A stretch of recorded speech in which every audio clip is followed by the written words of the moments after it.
If you're experiencing issues linking a bank account to Chime, common fixes include verifying personal information match, ensuring the external bank or card is supported, and using a manual verification.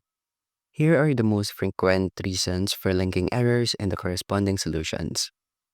First is the name and address.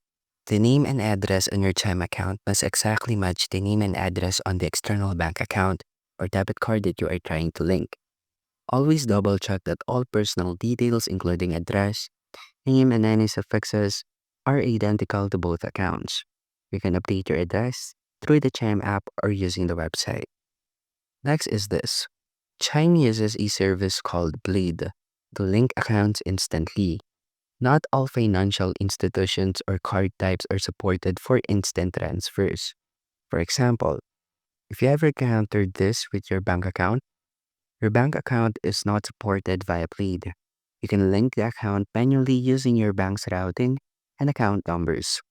And Chime does not accept credit cards, international cards, or prepaid cards for instant transfers.